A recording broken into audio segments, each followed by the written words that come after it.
Hey, what's good? My name is SATURDAE, and this is part 10 of my EDM production series. So, today I wanted to go over a bunch of random things that I made edits to or that I wanted to expand on a little bit. And then we're going to wrap up talking about stereo versus mono, because I feel like I kind of glossed that over a little bit and haven't gone into detail with it. So the first thing I want to bring up is one, all the sounds that we've made so far. Those are all available on my site for free download. All those compressor settings as well. So that's linked in the description if you want to go there and download them. They're completely free. I also, in our notepad here, I added in our BPM and our key here, just so if I have to reference a key and I'm quickly working, I know I'm in G minor. And I added these little notes. These are things we're going to do probably in the next video, but I like to have a little notepad here so I know where I left off and what I'm doing next. Now, one thing I noticed when I was editing one of the last videos is I kind of glossed over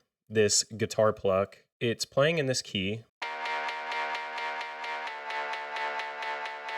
So right here, earlier when we were talking about audio versus MIDI, one of the things that I said audio can't do is it's not easy to change the notes once they're there. They're kind of stuck, but you can transpose them. So what I ended up doing, I'm actually going to move my camera for this so you can see it. So let me highlight all these regions here. And if I click this region down drop menu, you'll see this transpose has a little star here. What that means is that not all of them are the same. I transpose each of these regions down one semitone. And that's how I got that little variation there. So you can use this function and you can push it up. So I can go up like, let's go up 3. So that's a way that you can kind of manipulate audio. I just went down 1 because it sounded kind of cool. It changed up the tone from just being a repeat strum nonstop. So I just kind of wanted to clarify that a little bit. You can transpose audio. Another thing I noticed when I was going through this mix is our compressor settings that we had for our sidechain. These were not set to the correct channel. I think they were set to like instrument 1 or something. I think it was the original kick. So I just went through each of these 4 basses and changed this compressor setting to our DR kick 2, which is instrument 9. So now they properly are sidechained. So now they're actually working as intended. So just wanted to clarify that. And now I also wanted to go into some stuff about respaces in part 7. Generally with respaces, you're actually going to use 2 saws. So generally a respace would be denoted with this. For this sound though, they sounded so similar in the first place. And secondly, I thought it was a little bit more instructive to use a sine wave.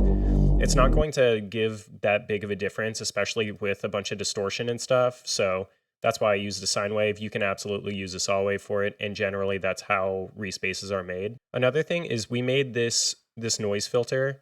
I'm not sure if I had it routed direct or not when I was making this, but it is now routed direct, so it's avoiding this filter, and it's also avoiding this filter here. I noticed when I was editing the video that we used this EQ and rolled off all these highs. So it rolled off a good amount of the noise oscillator, that like rain sound. So all of that is from that filter there, which is kind of what I was trying to avoid when I was doing sound design. So to compensate, I just turned this level up to make it a little bit more present. So that's kind of a way around that, but I wanted to clear that up. Also in this respace, if you remember, we ended up sending this first oscillator to a bus, and we sent it to bus 1. We ran it through this EQ, so it rolled off all of the highs to get rid of that click. And then I used this compressor to kind of get a more stable tone. Afterwards, because we're using distortion, it kind of makes this compressor completely redundant because it squares off the wave anyway. So me bypassing this is probably going to have 0 effect on it anyway. So this is kind of redundant because distortion is still a form of compression. It's just more aggressive.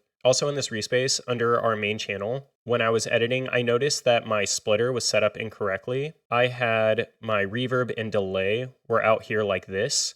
In order for them to be used correctly, they actually have to be within the splitter itself. So you'll notice under side, they appear in here now, and there's these little like lines here that denote that they're part of the side channel. And then if I click mid, they disappear.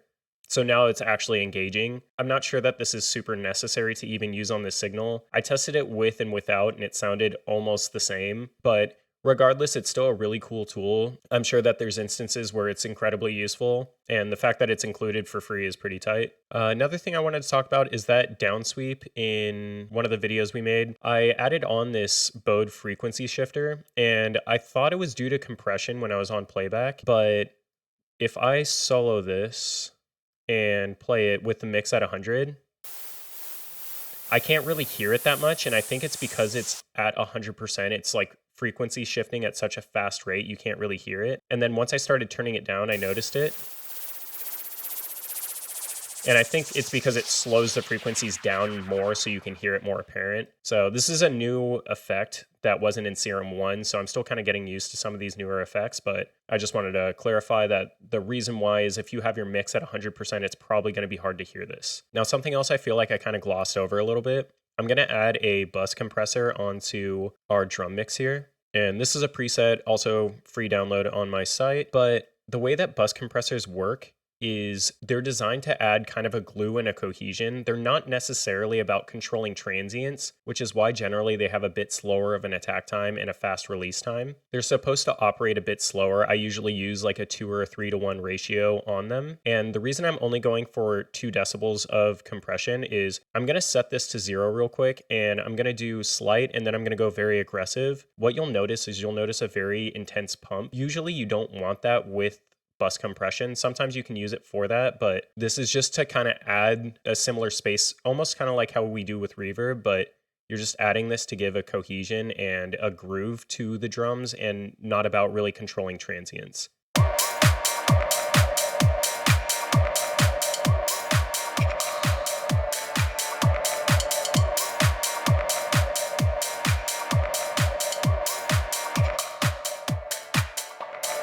A huge reason why I use this sidechain function on my drums especially and bass is you don't really want to compress the sub signal or the low frequencies. A lot of the times that signal response is a lot louder than everything else, and then this compressor is only reacting to there and you're not even affecting the rest of the sound. That's why when I was talking about how if a bus compressor doesn't have a sidechain feature like this, then generally I don't use it, because this is like such a vital thing for bus compression, in my opinion. Once I started using this feature on on bus compressors, my mixes started getting significantly better. And I used to be really frustrated because a lot of my mixes I felt like the compression wasn't working correctly and that I couldn't get my sounds loud enough. And I'm pretty sure this is a big reason why. And so I have the medium, just regular 1176 on here. And I want to talk about a little bit more why you always want to match your output gain on compression, and this also goes for EQ as well. So for this example, I'm going to do a test on 2 different compression settings. I'm not going to show you what they are, and I want you to guess which one sounds better.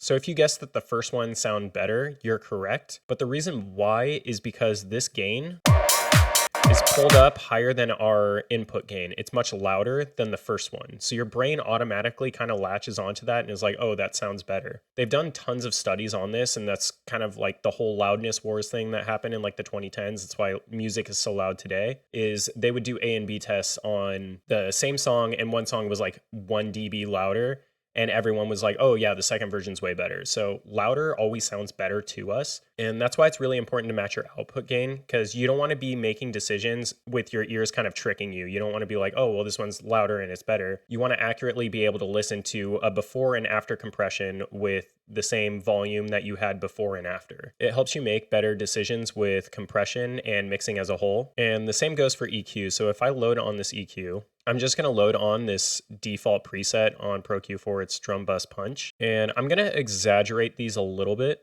So once again, I want you to kind of guess which one sounds better to you.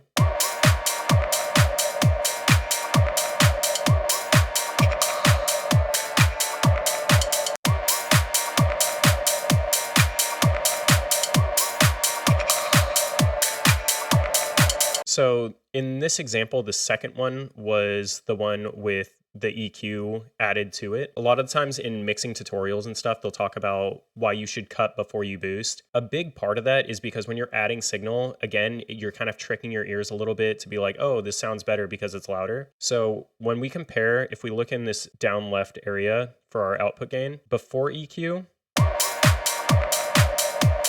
we have like a peak around 2.9, and then if we apply the EQ, we have a peak around 1.8, and I'm sure if we were to do integrated loudness, which just means average loudness over time, this one would be significantly louder because there are boosts. So you're changing the frequency response and making certain parts louder. So Pro Q4 has this setting here. It's called auto gain. So if you select this on, what you can do is you can hit play, and you can bypass, and it'll keep it almost at the same level before and after EQing. So you can kind of get a better grasp on what you're actually doing to the sound, and it helps compensate for loudness a little bit. It's not perfect, but it's better than just going in and making a decision and just kind of doing it. It's good to know this and keep this in mind, but should you do this and take the time to do this on every single track? Probably not. I'm much more a proponent for efficiency rather than doing these like super complex like mixing techniques that are like pretty uncommon to use. But if you're doing something like mixing something that you're a little bit unsure of, or if you're doing something on maybe a more aggressive scale, you're mixing a drum bus or a bass submix or something, then I think using auto gain is a really good tool, or just making sure that you're testing it at different levels, especially in the mastering stage, because decisions affect everything. But that is a subject that I did want to talk about and just clarify that, hey, when you're EQing, you are potentially adding gain to areas. And even when you're filtering, you could be adding potential phase shift that can increase volume as well. So I don't think this will necessarily like completely destroy your mix or anything, but it is something that you should be mindful of. And on bigger things like a submix or mastering, just take 2 seconds, apply auto gain if you have it, or just try and compensate the volume with like a gain plugin or something, and just double check and make sure it sounds okay. The more experience you get, the more you're gonna kind of intuitively know if what you're doing is gonna sound fine. Okay, and with all of that stuff out of the way, I'm gonna keep this video a little bit shorter, but I wanted to talk about mono versus stereo a bit because I kind of glossed over that, and this is something really important to understand. So if we go all the way to, I hit X to open my mixer, I'm gonna go all the way to my master channel here. Again, don't get overwhelmed by this master signal. We're gonna go into detail with this when we get to mastering, but my first plugin, I always have something that can select the entire track in mono, and you'll notice I have one down here. When I'm mastering, I have this on after all my processing so I can get a complete like end result in stereo versus mono. So I'm going to toggle this on real quick. And when this is selected on, this makes my entire track mono. So if I open up span, which I have this placed at the end of my chain just so all these effects are applied at the end. If I have this off, you'll see all the orange. If I have it on, it's just blue.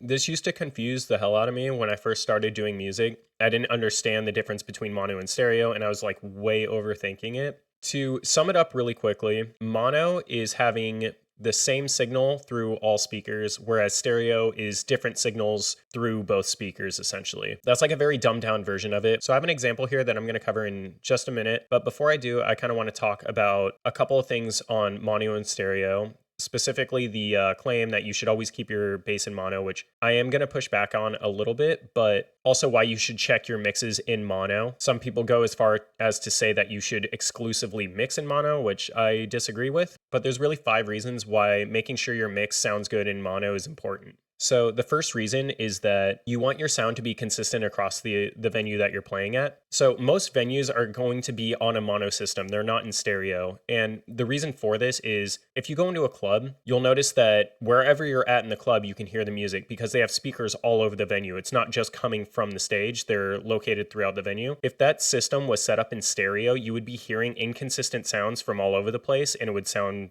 terrible. So to kind of mitigate that, if you have it in mono, it's playing all the same signal, because remember, mono is the same signal from the same speakers, whereas stereo is different information from the speakers. Because it's playing the same information from the speakers, it sounds consistent throughout the entire venue. This goes into the second reason, which it avoids phase issues. So if it was in stereo, there's certain frequencies that are going to get masked or even completely canceled if the system is in stereo and there's speakers all over the place. You're just not going to hear certain elements of it. The third reason is because mono mixes give a better bass response. So most subs are usually set to mono because this prevents the mixes from getting super muddy or from the bass being super uneven throughout the venue and sounding terrible. The fourth is if you're DJing and you're using like a phaser, a flanger, EQ, reverb, if you're in a stereo system, you're going to get phase cancellation if you're using that. In a mono system, it sounds consistent throughout. Kind of ties a little bit into point number 2 to avoid phase issues, but this is more on like a operational standpoint. And then the final like not super important reason is just like historically, systems were originally designed in mono because people played on like vinyl and stuff. But in today's age, that doesn't really matter. It's really like points 1 through 4. And to summarize that, the entire reason is just you get a consistent sound in any venue. So that's why you should make sure that your mixes sound good in mono versus stereo. So to illustrate the difference between mono and stereo, I have 2 different versions of a sub setup. What I'm going to do is I'm going to toggle on and off this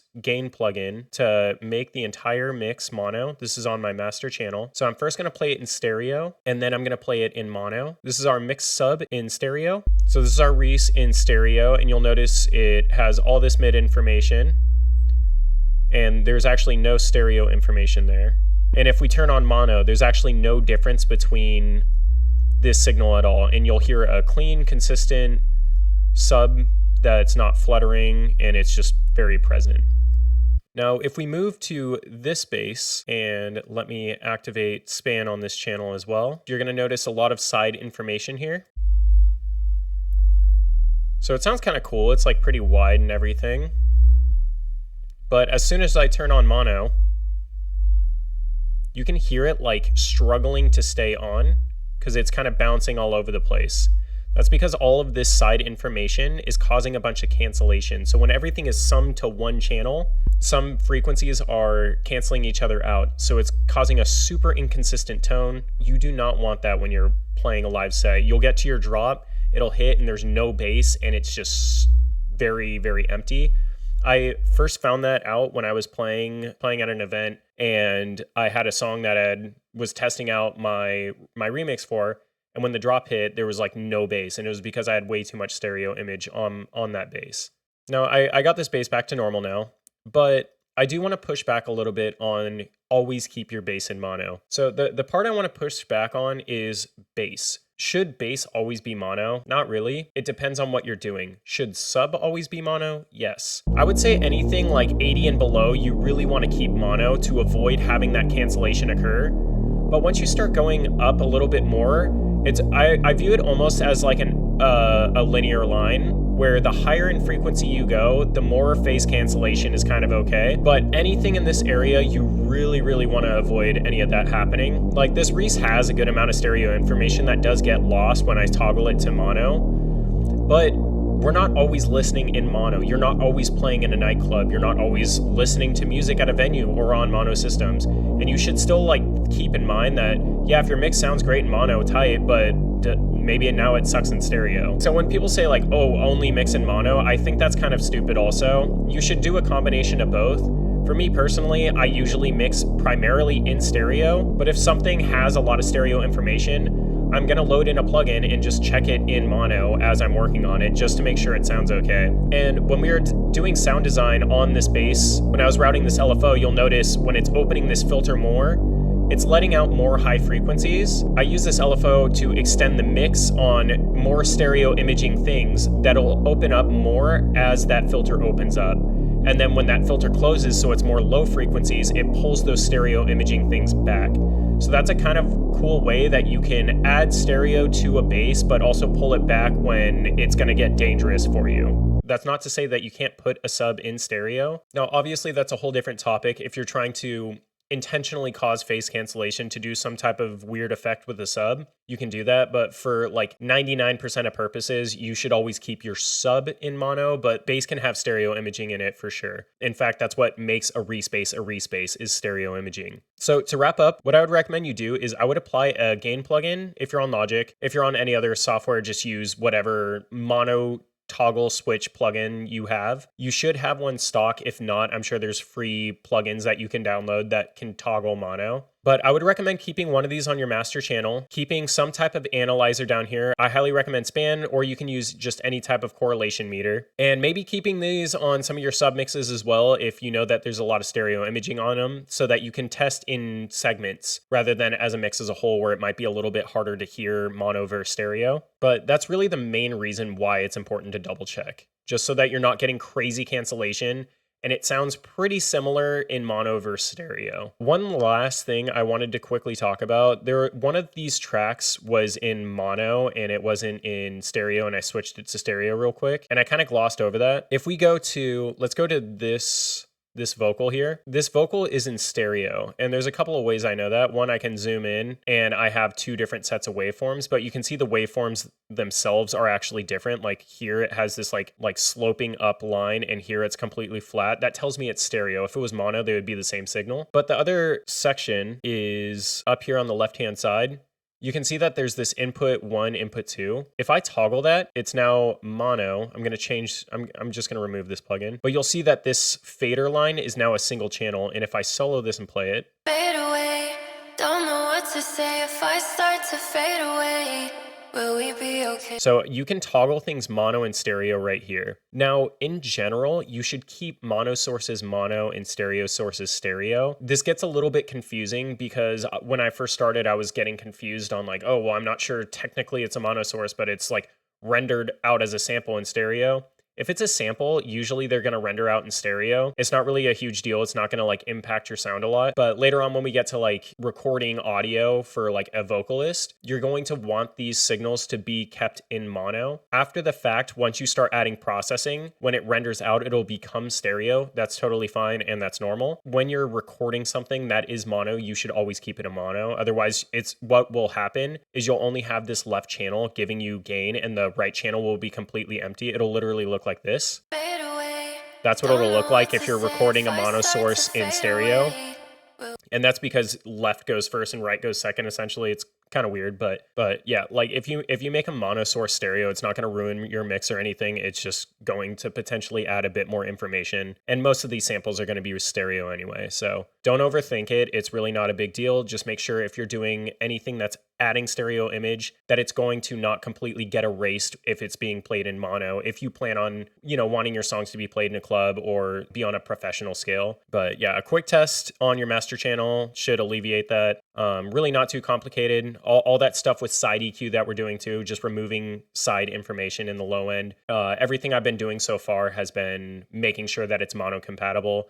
And we'll revisit that at the very end once we get to mastering as well. So if it's still not making a ton of sense, it'll continuously make a little bit more sense the further we get along. I know this was a bit more of a like technical and like revisiting other issues video, but I kind of wanted to address all these points because they are kind of important. And I just wanted to enhance clarity on this series. But that's going to be it for this one. In the next one, we are going to get back to songwriting and mixing and everything. Make sure you like and subscribe. It would really help me out. And I will see you guys in the next one.